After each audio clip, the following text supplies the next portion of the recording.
여호수아 6장 1절부터 7절까지 말씀입니다. 이스라엘 자손들로 말미암아 여리고는 굳게 닫혔고 출입하는 자가 없더라.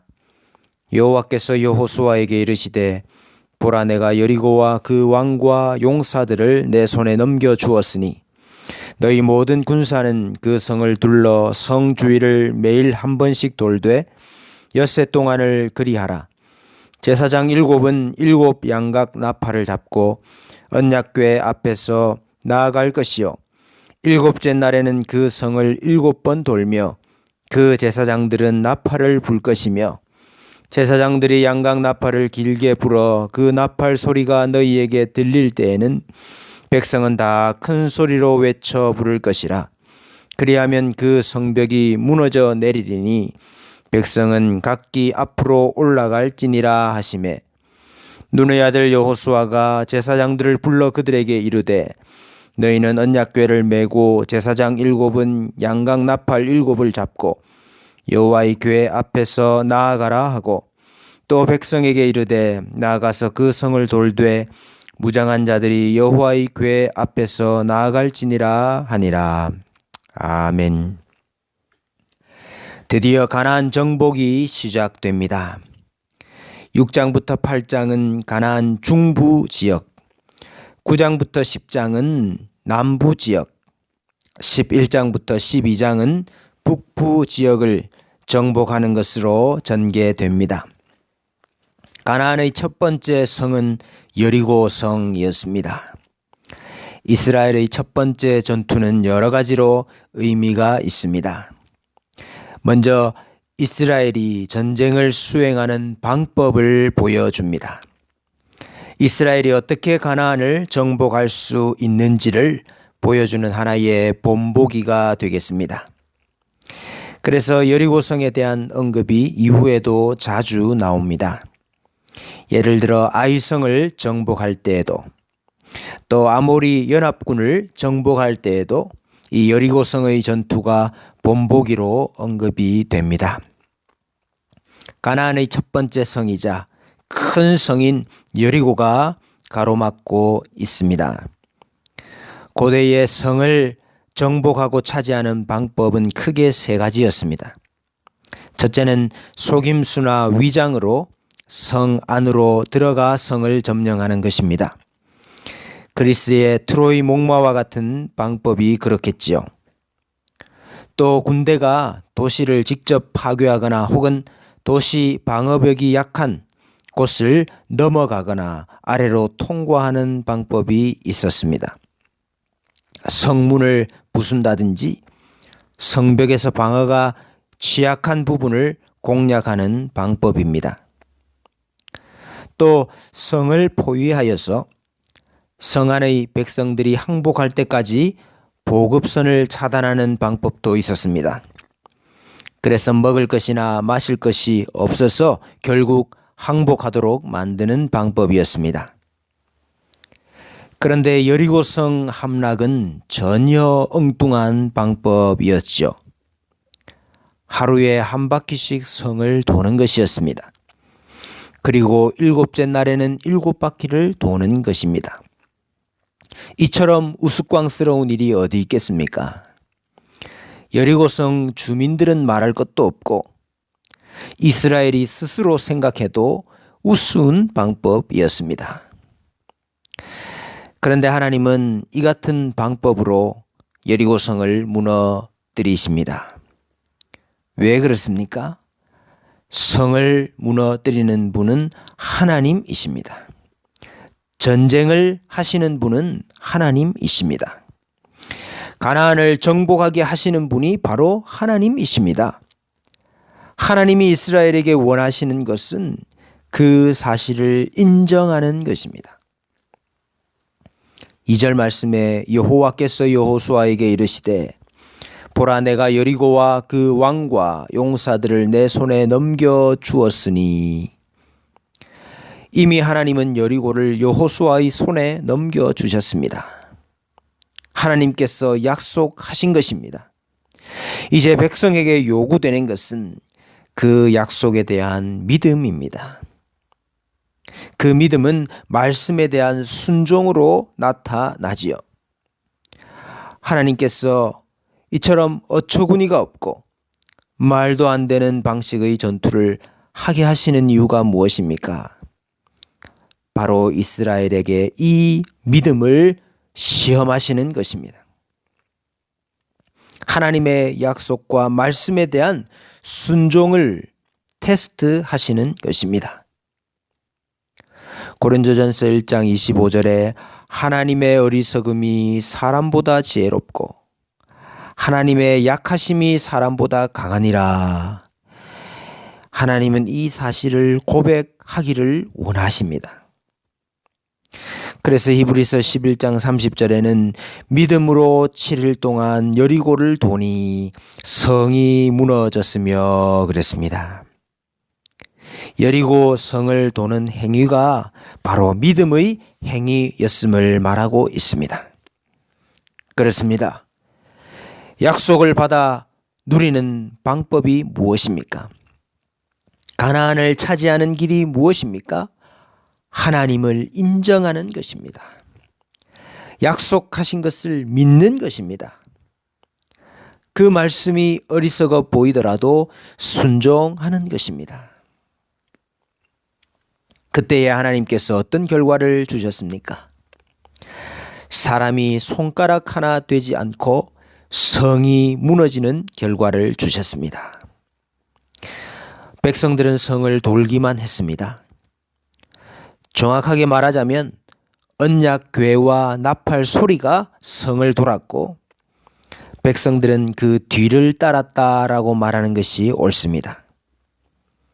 법궤와 언약궤와 여호와의 궤가 1절부터 14절 사이에 10번이나 나옵니다. 또 제사장들이 여호와 앞에서 진행했다라고 묘사하고 있습니다. 언약궤와 여호와의 임재를 동일하게 보고 있는 것이죠. 하나님께서 앞장서셔서 돌고 있습니다. 또 7 제사장들이 7 양각 나팔을 불면서 돌았습니다. 이 나팔은 양의 뿔로 만든 나팔입니다. 구름이 성막에서 떠오르면 이스라엘 군대가 행군을 해야 하는데 그것을 알리는 것이 바로 이 나팔이었습니다. 즉 하나님이 이제 일어나셔서 움직이신다 하는 것을 알리는 표인 것이죠. 민수기 10장 9절에는 이렇게 말씀합니다. 또 너희 땅에서 너희가 자기를 압박하는 대적을 치러 나갈 때에는 나팔을 크게 불지니 그리하면 너희 하나님 여호와가 너희를 기억하고 너희를 너희의 대적에게서 구원하시리라. 하나님께서 전쟁하러 나가신다 하는 표가 바로 나팔입니다. 그래서 나팔로 전쟁 신호를 삼았지요.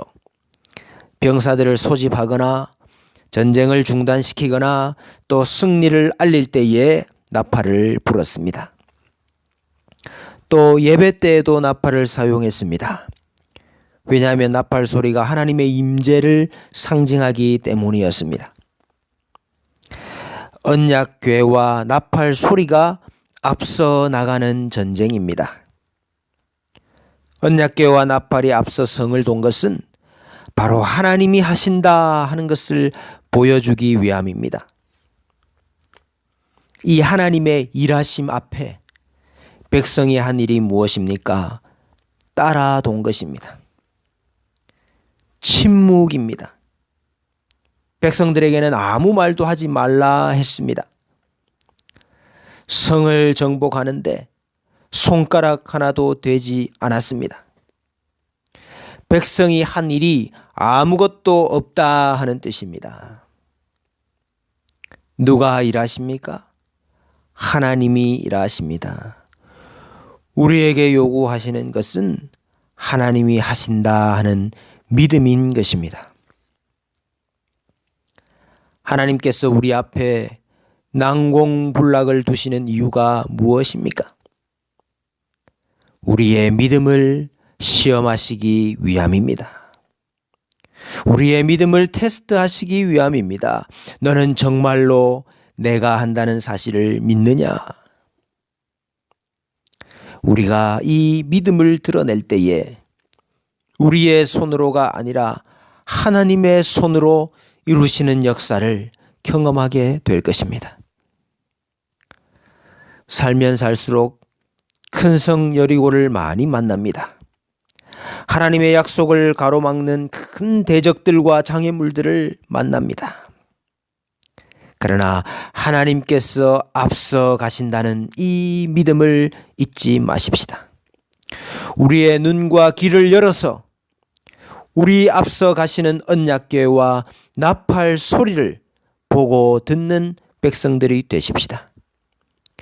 믿음으로 때로는 말이 안 되는 우스꽝스러운 순종도 행하는 우리들이 되십시다.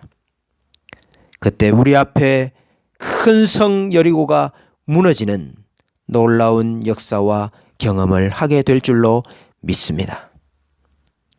이러한 체험이 있는 우리 모두가 되기를 주님의 이름으로 축원합니다.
하신다.